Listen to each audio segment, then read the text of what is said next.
খাওয়ার কোনো সমস্যা হইতেছে। আমাদের তো ঘর বাড়ি সব কিছু ভাঙিয়ে নিয়ে গেছে।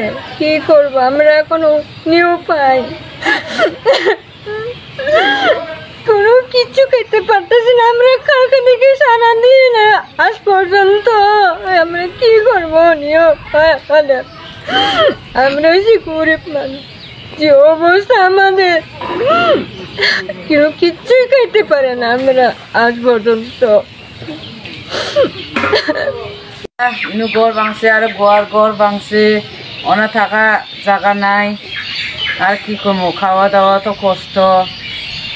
তো কালপিড়ি খাওয়া নাই, কাপড় চোপড় নাই, আমার বাড়ি ঘর নাই।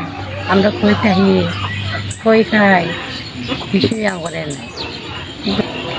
কেউ আঙরে খবরও নেই, খাওয়াও নেই আঙরে।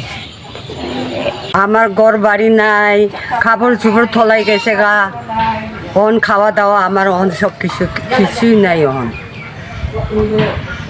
আমাদের থাকায় অনেক কষ্ট, আমাদের কাপড় চোপড়ে অনেক কষ্ট, আমাদের খাওয়া দাওয়ায় অনেক কষ্ট। আমাদের চুলা টুলা সব ভেঙে গেছে, আমাদের ঘর বাড়ি সব ভেঙে গেছে। আমরা এখন কোথায় থাকবো, থাকার কোনো জায়গা নেই। চাল নাই, ডাল নাই, সব নিয়ে গেছে বন্যা। একেবারে কাঠা বাড়াও নাই, লেপটু চোখও নাই। ভাটপাড়া গ্রাম এলাকা, আমাদের এই গ্রামে আমরা কত খাওয়া দাওয়ার খরচ, কিছু চাল ডাল সম্পূর্ণ এখন আমাদের এখন খাওয়া দাওয়া নাই। এখন যে আমার মুরগা ছিল এগুলো সম্পূর্ণ শেষ। এখন আমরা যে থাকবো কেমনে, ঘুমা মহিলে আমাদের চিন্তা ভাবনা আছে। এখন আছি ঘর ভাঙছে একটা বা দুইটাই ভাঙা মতেই, তবে একটা ভাঙি গেছে গা। ভেঙে যাওয়ার পরে আর যে হাঁস মুরগির তো নাই, গরু বাছুর তো আসলে একটা, এই গরু ওই দিকে পার করে থয়ে গেছে।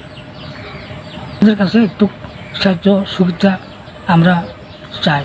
এখন তো আমাদের কেউ নেই, আমরা এখন বুড়া আছি এই বাড়ির মধ্যে। আমার যে কষ্ট দুঃখ সব কিছু আমারে বাসাই লিয়ে গেছে গা। কষ্ট ঘর বাড়ি দেখে যে চোখের পানি ভালাইতেছি আমি সেন বুঝতেছি। এখন ঘর বাড়ি সব একটা ঘরও ভালো না, সব ঘর পড়ে গেছে গা, ভেঙে গেছে গা। কই থাকবো, কই কি করবো আল্লাহ জানে। যে ঘরে খোরাকি ছিল সব মারি বুকাই থুয়ে গেছে গা, সব নষ্ট করছে। হাড়ি পাতিল, বাতের চাল, কাপড় চোপড় সবই একে গেল না, শুরু হয়ে গেছে। এখন দেই যে অবস্থা কেরাচিন, এখন কি করবো, খোলাফান বাসার রাখবো। বাড়িঘর তো আমার ভাঙচুর হয়ে গেল। কেন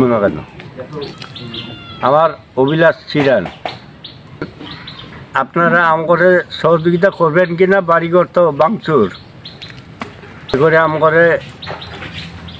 একটু সাহায্য করেন।